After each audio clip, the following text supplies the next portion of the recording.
پہلا جنوری ہی کیا، یہاں تو سر سے لے کے پاؤں تک سب کچھ چوپٹ ہے، تو 1 جنوری کو کیا لے کے بیٹھ جائیں؟ کاف سر سے لے کے پاؤں تک، چاہے شادی ہو، بیاہ ہو، عقیقہ ہو، ختنہ ہو، چاہے ڈریس ہو، لباس ہو، ساری چیزیں ہم نے اسلام کی چھوڑ کر کافروں کی نقل کر لیا۔ 2025 جا رہا ہے، 25 دوبارہ لوٹ کے کبھی نہیں آئے گا۔ عقل مند ہے وہ آدمی جو بیٹھ کر کے سوچے کہ 2025 میں نے کتنا سجدہ کیا، میں نے کتنے نفل پڑھے، میں نے کتنے پیسے خیرات کیے، میں نے کتنی نمازیں چھوڑی، میں نے کتنے لاکھ بار جھوٹ بولا، میں نے کتنے کروڑ گناہ کیے۔ تو سال جو چلا جاتا ہے دوبارہ لوٹ کے نہیں آئے گا، تو پھر ایک ایک منٹ قیمتی ہے دنیا کا۔ تو آنے والا 2026 اس کو ڈرامے کے ساتھ منانے کی ضرورت نہیں ہے، بلکہ جو سال 25 کا گزر گیا، پورا سال کا بایو ڈاٹا آپ دماغ میں رکھیں، آپ کو لگے گا کہ گناہ کروڑوں ہو گئے، نیکیاں لاکھوں میں بھی نہیں ہے۔ اب 2026 کا ایک ایک منٹ میں نیکیوں سے بھر دوں گا۔ ہو سکتا ہے کہ 2026 ہماری اور آپ کی زندگی کا آخری سال ہو، اس لیے 2026 کو خوب ناچ گا کے نہیں، ڈی جے بجا کے نہیں، پکنک منا کے نہیں، فلم ہال جا کے نہیں، رنگ ریلیاں منا کے نہیں، اس شعور کے ساتھ 2026 کا استقبال کریں۔ 2026 کو ہم نیکیوں کا سال بنا دیں گے، 2026 کو ہم سجدوں کا سال بنائیں گے، 2026 حلال روزی کی تلاش کا سال بنائیں گے۔ عقل مند لوگ اسی طرح کے سوچتے ہیں، بے وقوف لوگ کافروں کی نقل کرتے ہیں، عقل مند لوگ حضور کی غلامی کرتے ہیں، سرکار کی سنتوں کی پیروی کرتے ہیں۔ کی محمد سے وفا تو نے تو ہم تیرے ہیں، یہ جہاں چیز ہے کیا لوح و قلم تیرے ہے۔ اعلیٰ حضرت فاضل بریلوی رضی اللہ تعالیٰ عنہ نے ایک فارمولہ دیا ہے، نہ ایکٹر کو دیکھنا ہے، نہ لیڈر کو دیکھنا ہے، نہ کرکٹر کو دیکھنا ہے، کس کو دیکھنا ہے؟ صرف حضور کو دیکھنا ہے، اور یہ کہنا ہے انہیں جانا، انہیں مانا، نہ رکھا غیر سے کام، للہ الحمد میں دنیا سے مسلمان گیا۔ کون سا نہیں للہ تبارک۔ میں نے قریب سے سب ماحول کو دیکھا ہے، سارا تماشا پیسہ کمانے کا ہے۔ اس شرافت کی ساری تعلیم مدرسے میں جڑی ہوئی ہے، شرافت کی ساری تعلیم مسجد کی چٹائی پہ ہے، وہاں صرف پیسہ کمانے کی تعلیم ہے۔ اس لیے دنیا کیسے لوگوں سے بھرتی جا رہی سب کو معلوم ہے۔ آپ حضور نے کیا فرمایا؟ اللہ کی قسم یہ دنیا آخرت کے مقابلے میں چند قطرہ پانی ہے، جیسے تم اپنی انگلی سمندر میں ڈالو، پھر فلینظر، پھر دیکھو کتنا پانی انگلی میں لگی ہے۔ حضور کہتے ہیں یہی مثال دنیا اور آخرت کی ہے۔ دنیا چند قطرہ پانی ہے، آخرت اپار سمندر کی مانند ہے۔ جو سمندر کی مانند ہے اس کے لیے کوئی چنتا نہیں ہے، کوئی فکر نہیں ہے، کوئی گفتگو نہیں ہے، کوئی گھر میں بیوی بال بچے کے درمیان میں کوئی اس کا چرچا نہیں ہے۔ کل یا اس کی ڈیڈ باڈی باہر سے واپس آئے گی، کل ان کا جوان بیٹا مرے گا، کل ان کا سارا گھر اجڑ جائے گا۔ جیسے دادا چلے گئے، پردادا چلے گئے، باپ چلے گئے، سارا خاندان چلا گیا۔ جو لوگ آج موجود ہیں 50 سال کے بعد اس میں سے کوئی نہیں رہے گا۔ جتنے لوگ عنایت پور میں ہیں 100 سال کی عمر کا کوئی اکا دکا ہوگا، سارے لوگ مر گئے۔ تو جو آج ہیں یہ بھی 100 سال کے بعد کوئی نہیں ملیں گے، سب مر جائیں گے۔ جب یہ کہانی سچی ہے کہ سب کو دنیا چھوڑ کے جانا ہے، تو دنیا چھوڑ کے کہاں جانا ہے؟ دنیا چھوڑ کے وہاں جانا ہے جو اس دنیا کے مقابلے میں کروڑوں گنا بڑی دنیا ہے۔ یہ دنیا پانی کے قطرے کے برابر ہے، وہ دنیا سمندر کے مانند ہے۔ تو جو سمندر کے مانند ہے، جہاں موت نہیں ہے، جہاں سدا رہنا ہے، جہاں اربوں خربوں سال رہنا ہے، جہاں موت ہی نہیں آئے گی، تو آدمی کو چاہیے کہ کم سے کم 99% بندہ آخرت کے بارے میں سوچے، 99% نماز روزی حج و زکات کے بارے میں سوچے، 1% دنیا کے بارے میں سوچے۔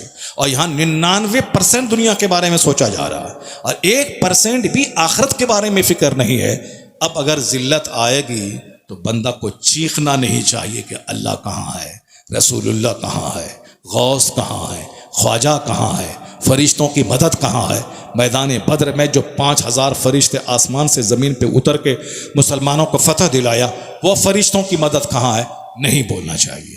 اس لیے نہیں بولنا چاہیے، یہ بولے کہ آپ کہاں ہیں۔ اللہ تو آپ کی شہرک سے زیادہ قریب ہے، رسول پاک تو کہ آپ النبی اولا نبی مسلمانوں کی جان سے زیادہ قریب ہے. تو آپ کہاں ہیں؟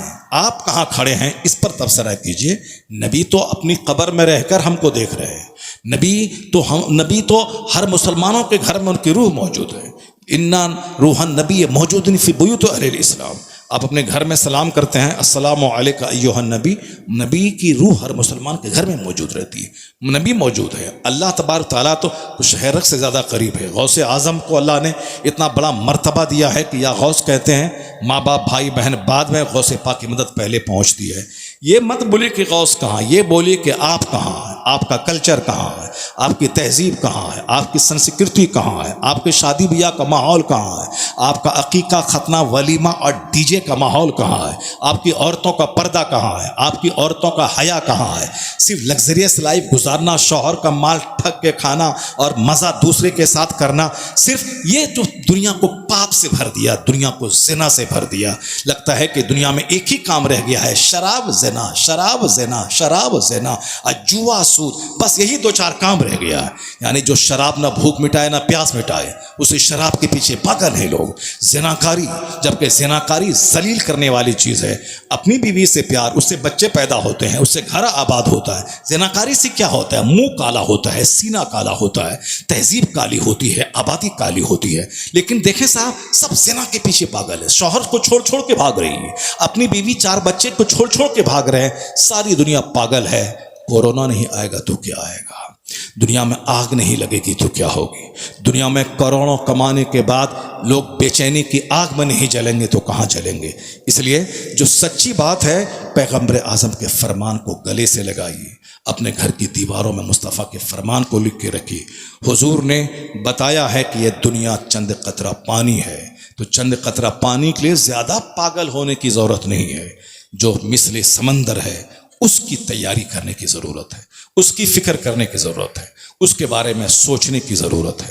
جب آدمی جنت کے بارے میں سوچے گا تو دنیا اس کو نہیں تڑ پائے گی. دنیا کے چکر میں وہ زہر کھا کے نہیں مرے گا.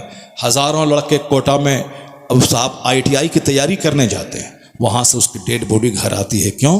اسی دنیا نے اس کو بے چین کر دیا کہ میں IAS نہیں آفیسر نہیں بن پاؤں گا، میرے ماں باپ کی امیدیں مجھ سے وابستہ ہیں، میں ماں باپ کو کیا منہ دکھاؤں گا، چلو زہر کھا کے مر جاتے ہیں. لڑکی نہیں ملی، انہوں نے پیار میں دھوکہ دے دیا، چلو زہر کھا کے مر جاتے ہیں. لڑکا نہیں ملا، پیار میں دھوکہ دے دیا، چلو ٹرین کی پٹری میں کٹ جاتے ہیں اور سمندر میں جا کے کود کے مر جاتے ہیں. یہ جو جانے جا رہی ہے یہ صرف دنیا کی ہوس میں.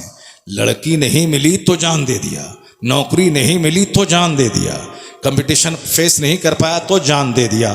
لیکن جس کی نظر جنت پہ رہے گی، جس کی نظر جنت کی حور پہ رہے گی، جس کی نظر جنت کے انعامات پہ رہے گی، وہ دنیا کو تو کوڑی کے تین سمجھے گا، وہ دنیا کو تو ایک دھول سمجھے گا. اس لیے یہاں عورت ملے نہ ملے، شادی ہو نہ ہو، نظر جنت پہ ہے، نظر حور پہ ہے، نظر غلمان پہ ہے، نظر جنتی سونے چاندی کی اینٹ سے بنے ہوئے مکان پہ ہے. اس لیے غوث اعظم کے سلسلے کے ایک بزرگ نے کہا تھا، میرے بیٹے ہزاروں کتابوں پڑھنے سے بچ جاؤ گے، صرف 2 فارمولہ کو یاد رکھ لے. دنیا کا کوئی درد، دنیا کا کوئی زخم جہنم کی تکلیف کے مقابلے میں کوئی حیثیت نہیں رکھتا. اور دنیا کا کوئی آرام، چاہے 500 منزلہ گھر ہو، چاہے سونے چاندی کا ڈھیر ہو، جنت کے مقابلے میں کوئی حیثیت نہیں رکھتا.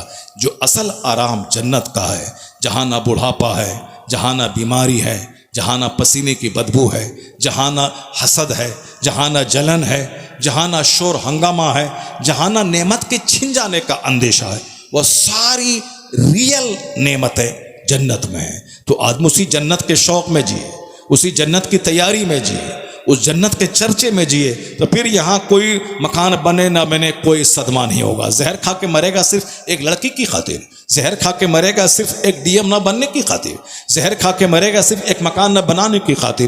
جس کی نظر صرف دنیا پہ رہے گی وہ دنیا میں زہر کھائے گا، اور جس کی نظر آخرت پہ رہے گی، جس کی نظر جنت پہ رہے گی، وہ جان نہیں دے گا، وہ جان بچائے گا تاکہ 2 سجدہ کریں تاکہ اللہ جنت دے دے. وہ اگر بیماری سے اٹھ کے صحت مند ہو جائے گا تو تسمار خواہ نہیں ہوگا کہ میں صحت مند ہو گیا میں یہ کر دوں گا. نہیں، وہ اسی شکر کے احساس میں جیے گا. اگر مر گیا ہوتا تو سجدہ نہیں کر پاتا، اب جب زندہ رہا تو کم سے کم 2-4 سجدے زندگی میں اور اضافہ ہو جائے، اسی احساس میں جیے گا۔ تو جس کو آخرت پہ نظر رہے گی، ارب پتی بننے کے بعد بھی سجدہ نہیں چھوڑے گا، مزدوری کرنے کے بعد بھی سجدہ نہیں چھوڑے گا، کیونکہ یہاں کی نہ نعمت کو قرار ہے نہ یہاں کی تکلیف کو قرار ہے۔ یہاں کی تکلیفیں بھی عارضی ہیں اور یہاں کا ارب پتی بننا بھی عارضی ہے۔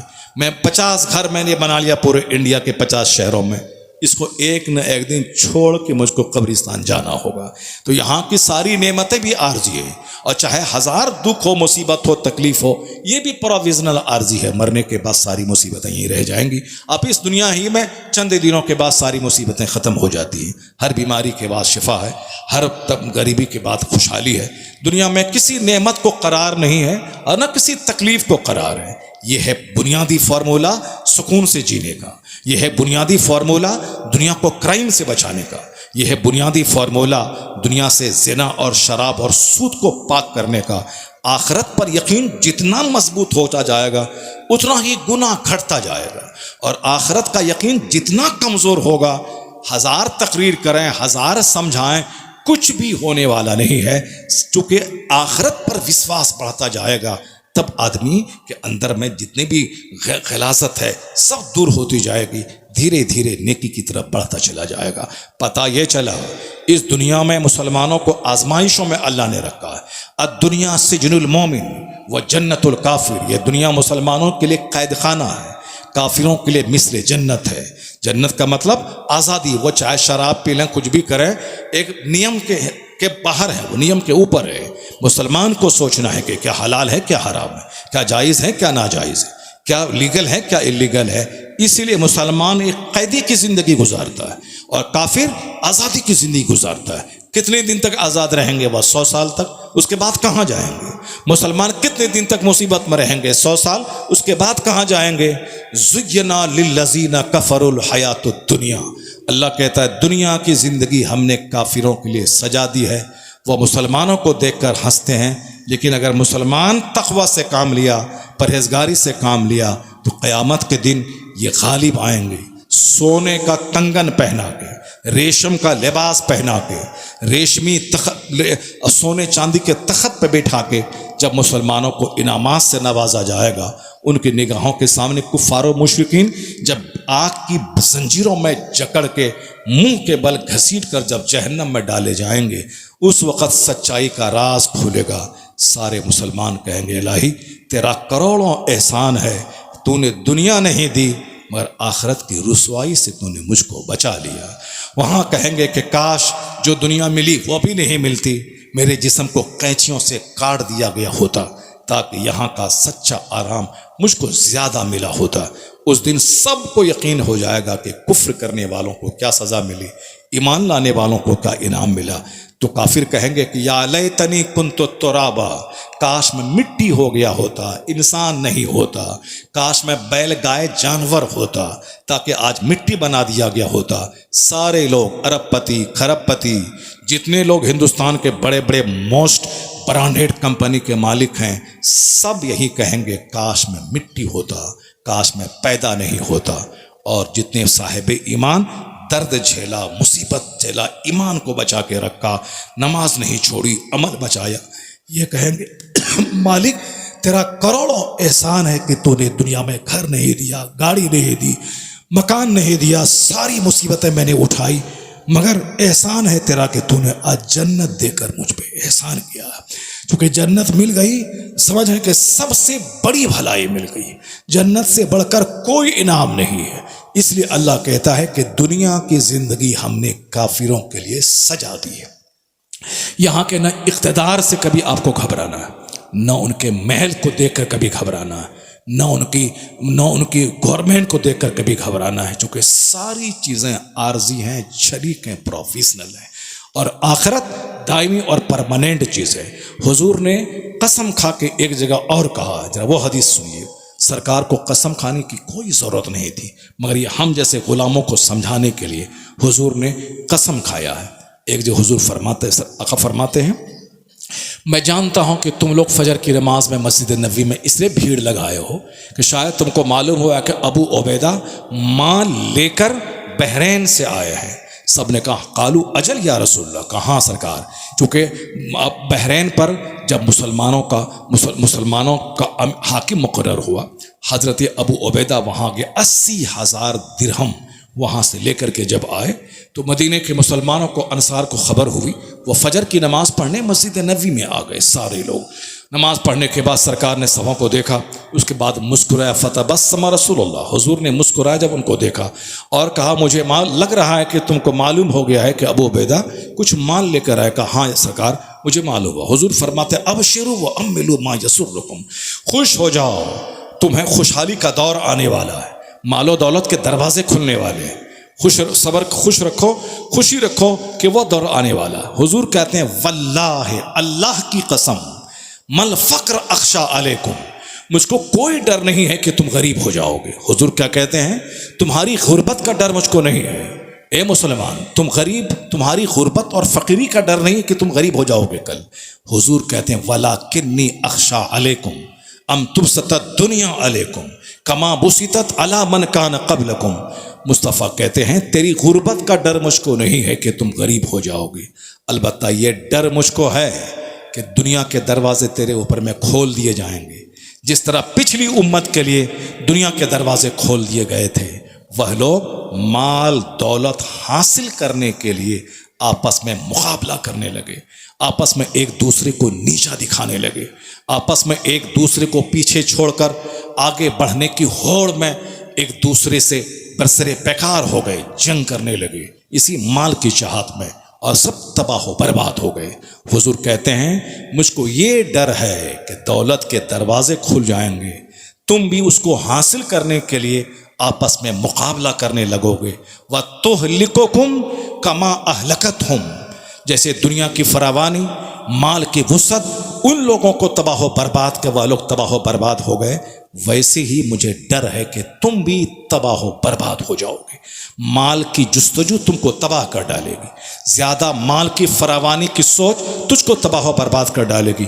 حضور نے یہاں بھی قسم کھایا واللہ مل فقر اخشا علیکم، اللہ کی قسم تیری غریبی کا ڈر ہم کو نہیں ہے، البتہ یہ ڈر ہے کہ تم مالدار ہو جاؤ گے، مال کی طلب میں آگے بڑھو گے اور تم بھی اسی طرح تباہ و برباد ہو جاؤ گے جیسے دوسرے لوگ پچھلی امت کے لوگ تباہ و برباد ہو گئے۔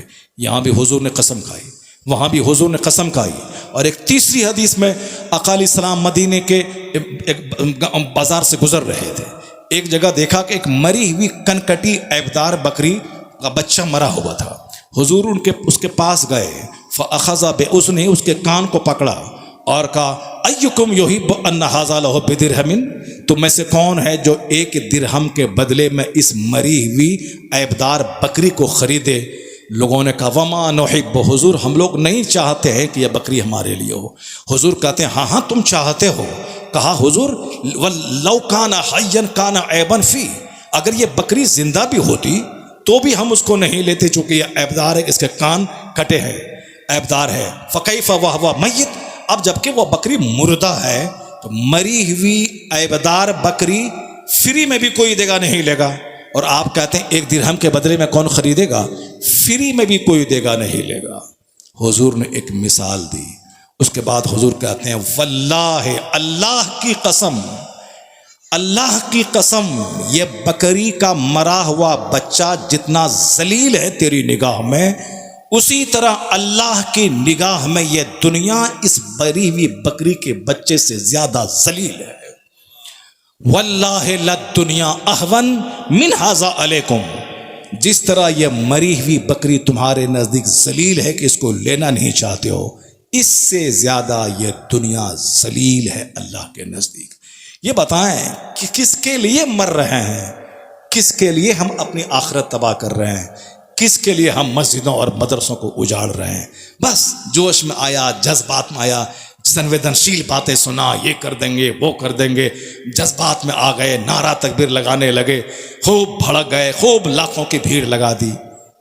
بیسک تعلیم یہی ہے، یہی ہے قرآن کی 114 سورتوں میں، یہی ہے مصطفیٰ کی ساری حدیث میں، یہی ہے صحابہ کی زندگی میں، جس نے جو ہندوستان تک اسلام لایا، یہ وہی لوگ تھے جو کپڑے میں 50 پیوند والے کپڑے پہنتے تھے، جو ایک کھجور چوستے تھے اپنا وطن چھوڑ کر ہندوستان آئے، یہاں کے جیل میں رہے، یہاں ان کے بال بچے ذبح ہوئے، مگر اسلام فتح ہوا اور اسلام کی بہاریں قائم ہوئی۔ غریب نواز ایران میں پیدا ہوئے، 25 سال علم حاصل کیا، پھر ہندوستان کو اپنا مسکن بنایا، گالیاں سنی، لوگوں نے جان مارنے کی دھمکی دی، لوگوں نے پانی بند کر دیا، لیکن آپ نے ساری تکلیفیں اٹھا کر اسلام کی تبلیغ کی۔ آج جو ہندوستان میں 40 کروڑ مسلمان مسکرا رہے ہیں، جو سروں پہ ٹوپیاں، چہرے پہ داڑھیاں جگمگا رہی ہیں، یہ سب اس فقیر کی محنتوں کا نتیجہ ہے۔ اگر وہ لوگ بھی ہماری ہی طرح مال و دولت کے پیچھے پاگل ہوتے، پھر اپنا وطن چھوڑ کے انڈیا کیوں آتے؟ وہ اپنے وطن میں رہتے، گھر مکان بناتے۔ ان بزرگوں نے حقیقی اسلام کو دنیا کے سامنے پیش کیا ہے، اور ہم لوگ ایک نقلی اسلام کو لیے ہوئے پھر رہے ہیں کہ دنیا بھی ہاتھ سے نہ جائے، جنت بھی ہاتھ سے نہ جائے، چاہے دنیا حاصل کرنے کے لیے کچھ بھی کرنا پڑے، چلو اللہ تعالیٰ معاف کر دے گا، اللہ تعالیٰ معاف کر دے گا۔ تو آپ روزی کے معاملے میں نہیں بولتے ہیں کہ نہیں اللہ روزی دینے والا ہے، میں کھیت نہیں جاؤں گا، اللہ روزی دینے والا ہے، میں دکان میں نہیں بیٹھوں گا، اللہ روزی دینے والا ہے، میں 30 سال تک پڑھائی کر کے کمپٹیشن فیس نہیں کروں گا۔ نہیں، یہاں بہت چالاک ہیں آپ۔ روزی دینے والا اللہ ہے، مگر مجھ کو 30 سال پڑھنا ہوگا۔ روزی دینے والا اللہ ہے، مگر مجھ کو رات رات بھر کھیت میں جاگ کر کھیتی کرنی ہوگی۔ روزی دینے والا اللہ ہے، مگر مجھ کو 8 گھنٹے دکان میں بیٹھنا ہوگا۔ تو اللہ کہتا ہے زمین میں پھیلو، میں روزی دوں گا۔ تو روزی کے بارے میں بڑے عقل مند ہو گئے۔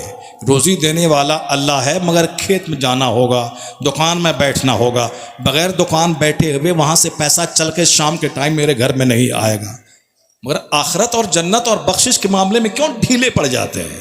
چلو ہم کچھ بھی کریں اللہ سب معاف کر دے گا۔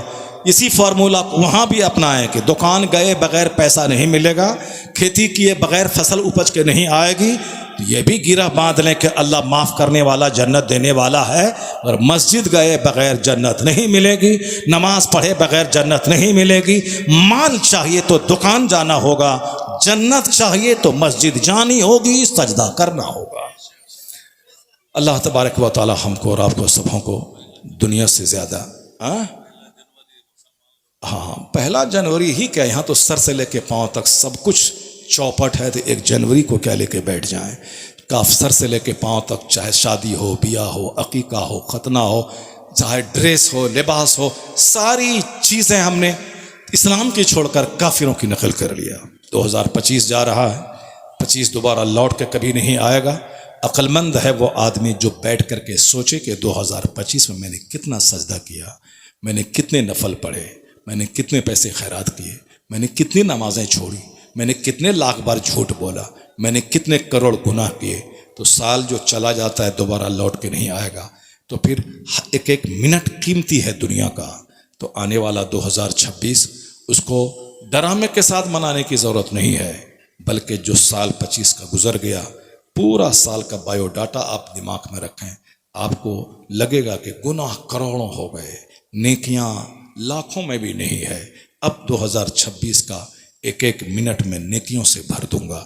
ہو سکتا ہے کہ 2026 ہماری اور آپ کی زندگی کا آخری سال ہو، اس لیے 2026 کو خوب ناچ گا کے نہیں، ڈی جے بجا کے نہیں، پکنک منا کے نہیں، فلم ہال جا کے نہیں، رنگ ریلیاں منا کے نہیں، اس شعور کے ساتھ 2026 کا استقبال کریں۔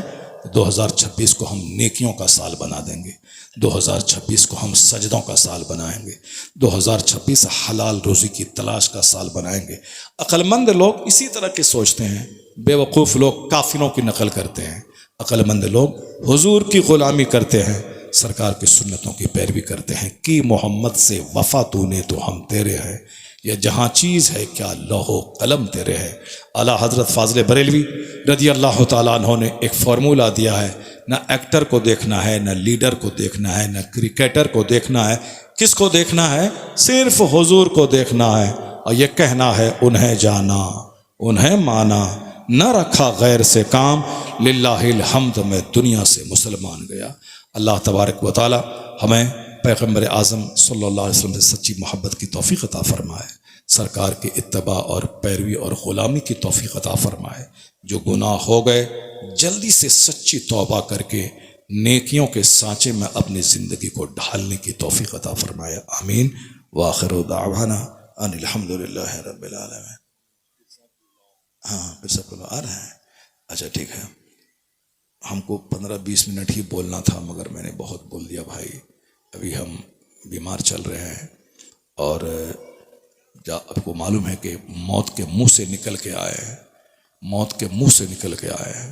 بہت سارے لاکھوں لوگ بچتے نہیں ہیں مگر آپ جیسے کروڑوں مسلمانوں کی دعائیں ہیں جن دعاؤں کی برکتوں سے آج میں آپ کے سامنے زندہ ہوں. اور بہت جلدی میں نے مائک اپنے ہاتھ میں تھاما اور ہم آپ سے گفتگو کرنے لگے. لیکن جب میں اس بستر پہ بیڈ پہ لیٹا ہوا تھا یہی سوچ رہا تھا کہ اب آخرت کا کیا ہوگا، جنت کا کیا ہوگا. اور ایک فکر یہ بھی تھی کہ اب شاید دوبارہ ہم حدیث لوگوں کو سنا پائیں گے کہ نہیں، دین کا پیغام سنا پائیں گے کہ نہیں.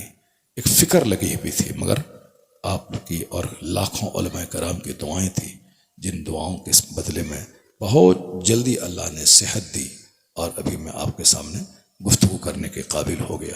10-20 منٹ ہی بولنا تھا مگر میں 1 گھنٹے سے شاید آپ کے سامنے خطاب کیا. اب گفتگو جہاں سے میں نے شروع کی تھی اسی کا جو بقیہ چیپٹر تھا میں آپ کے سامنے میں رکھ دیتا ہوں. علامہ جزولی رحمۃ اللہ علیہ کنویں کے پاس گئے اور کنویں کے پاس ڈول نہیں تھا. آپ بے چین ہو گئے، پریشان ہو گئے. سامنے ایک لڑکی تھی کم عمر کی، وہ دیکھتی ہے اور کیا کہتی ہے، بابا کیوں پریشان ہے آپ؟ کہا بیٹا نماز کا ٹائم جا رہا، میں نماز کے لیے پریشان ہوں، وضو کیسے نماز میری قضا نہ ہو جائے. یہ نیک لوگوں کا جو اسٹائل آف لیونگ تھا وہی میں بتا رہا تھا. بتاتے بتاتے میری تقریر لمبی ہو گئی. تو علامہ جزولی کا بے چین ہو گئے ان کی کہ نماز میری قضا ہو جائے گی. یہ ہے اسلامی سوچ. وہ لڑکی دیکھی، کہی بابا کیوں بے چین ہے؟ کہا کنواں ہے، ڈول نہیں ہے، میں وضو کیسے کروں؟ نماز میری قضا نہ ہو جائے اس لیے میں پریشان ہوں. وہ لڑکی بولی کہ آپ کا نام؟ کہا مجھے محمد بن سلیمان جزولی لوگ کہتے ہیں. چونکہ نیک گھرانہ تھا، دن رات نیک لوگوں کا چرچا ہوتا تھا، اس لیے لڑکی کو معلوم تھا کہ محمد بن سلیمان جزولی بہت بڑے عالم اور بہت بڑے شیخ ہیں. ظاہر سی بات ہے جس کے گھر میں جس طرح کا چرچا ہوتا ہے بال بچوں کے دماغ میں ویسے ہی لوگوں کا نام یاد رہتا ہے. اب جہاں کرکٹر کا چرچا ہوگا وہاں بال بچوں کو کرکٹر کا نام معلوم ہوگا، لیکن مولانا شہریار کون ہے صاحب وہاں کسی کو معلوم نہیں ہوگا. لیکن جہاں عالموں کا چرچا، نیک لوگوں کا چرچا ہوگا وہاں تو نیکوں کا نام یاد ہوگا. لڑکی سن رکھی تھی کہ محمد بن سلیمان جزولی بہت بڑے عالم، بہت بڑے شیخ، بہت بڑے نیک آدمی کا نام. وہ کہنے لگی آپ کے بارے میں سن رکھی ہوں کہ آپ بہت بڑے عالم، بہت بڑے متقی ہیں، آپ پریشان ہیں پانی کے لیے. وہ لڑکی آئی، کنویں میں تھوک دیا. جب کنویں میں تھوکا تو کنویں کا پانی باہر جوش مارنے لگا. علامہ جزولی نے جلدی سے وضو کیا، نماز ادا کی. اس کے بعد اس کے دروازے پہ جا کے دستک دیا. وہی لڑکی نکلی. کہا اے بیٹا تجھ کو رسول پاک کا واسطہ ہے، تم سچ سچ بتا دے اتنا بڑا مرتبہ تجھ کو کیسے ملا کہ تم تھوک دو تو کنویں کا پانی باہر آ جائے. یہ سچ سچ بتا دے کہ اتنا بڑا مرتبہ تجھ کو کیسے ملا. تو وہ لڑکی بولنے لگی آپ نے رسول کا واسطہ دیا ہے اس لیے میں سچ آپ کو بتاتی ہوں کہ اتنا بڑا مرتبہ اسی رسول پر درود بھیجنے کے صدقے میں اللہ نے عطا فرمایا ہے.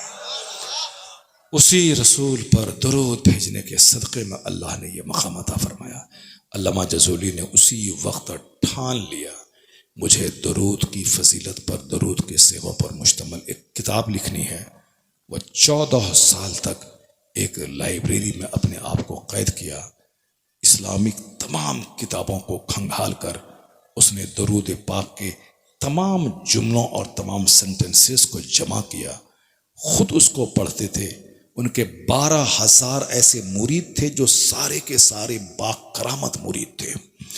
علامہ جزولی کا جب وصال ہوا تو ساری دنیا کے لوگوں نے دیکھا کہ کثرت درود کی برکت سے وہ کرامت ظاہر ہوئی کہ قبر سے کستوری کی خوشبو پھوٹ پڑی. اور آج 800 سال گزر گئے، کستوری کی خوشبو آج بھی ان کی قبر سے آ رہی ہے.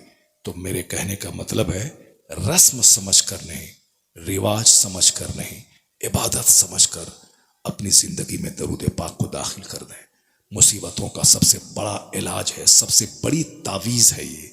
500 بار 1000 پر درود پڑھنا اپنا معمول بنا لیں۔ درود پاک کے پڑھنے کے صدقے میں نماز پڑھنے کا جنون بھی دماغ میں چڑھ جائے گا، گناہوں سے بچنے کی فکر بھی پیدا ہو جائے گی۔ ذرا دیکھیں، لوگ جب بیمار پڑتے ہیں تو رات رات بھر ہاسپٹل میں رہتے ہیں، جب الجھن پریشانی آتی ہے تو لوگ رات رات بھر جاگتے ہیں، شادی بیاہ کا ماحول ہوتا ہے لوگ رات رات بھر جاگتے ہیں۔ تو کم دماغ میں جب جنت کا ٹینشن آ جائے گا، جب رسول پاک کی غلامی کا ٹینشن ہوگا، موت کے وقت میں سارے گھر والے لوگ دیکھیں گے، آپ کی مصیبت بانٹ نہیں پائیں گے، آپ موت کے وقت تڑپیں گے، بیٹا ایمبولینس پہ چڑھا کے ہاسپٹل لے جائے گا، مگر جو آپ کو کشٹ ہو رہا ہوگا اس کشٹ کو کوئی نہیں بانٹ پائے گا۔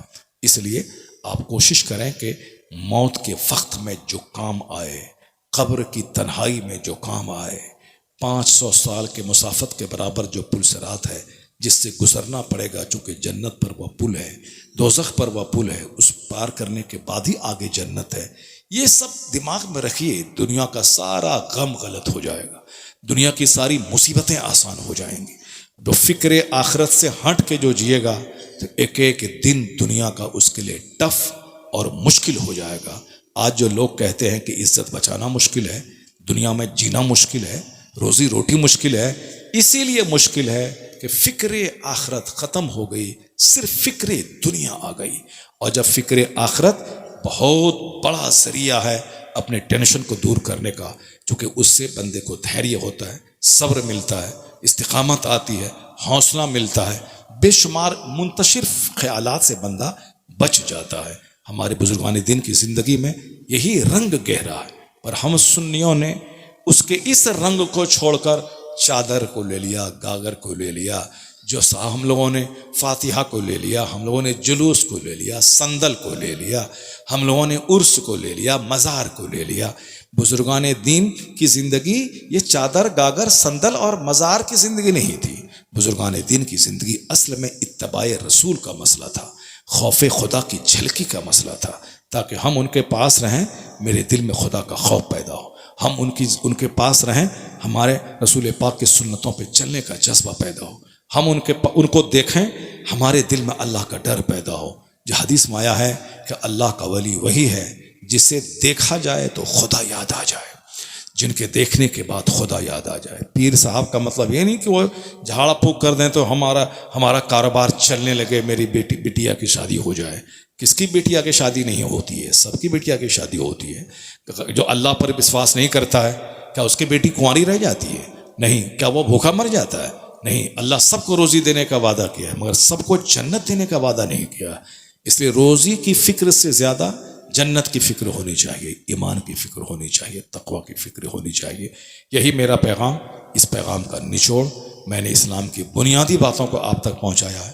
میں نے کوئی عجوبہ بات آپ کے سامنے نہیں رکھی ہے، میں نے کوئی ہوائی تیر نہیں مارا ہے، میں نے کوئی ہوائی فائرنگ نہیں کی ہے، میں نے اپنی قابلیت کا مظاہرہ نہیں کیا، میں نے سیدھا، سمپل، سچے طور پر میں نے اسلام پیش کرنے کی کوشش کی ہے، بزرگان دین کے احوال پیش کرنے کی کوشش کی ہے، حالات حاضرہ پہ میں نے تبصرہ کیا ہے، ہمیں کس حال میں جینا تھا اور کس حال میں جی رہے ہیں۔ میں نے آپ کے سامنے اسی سیکریٹ کو میں نے ڈسکلوز کرنے کی کوشش کی ہے۔ اللہ تبارک و تعالی ہم کو، آپ کو، سبھوں کو جنتی سوچ عطا فرمائے، ہم اور آپ کو مصطفیٰ کی غلامی کی توفیق عطا فرمائے، آمین۔ وآخر دعوانا ان الحمد للہ رب العالمین۔ السلام علیکم ورحمۃ اللہ وبرکاتہ۔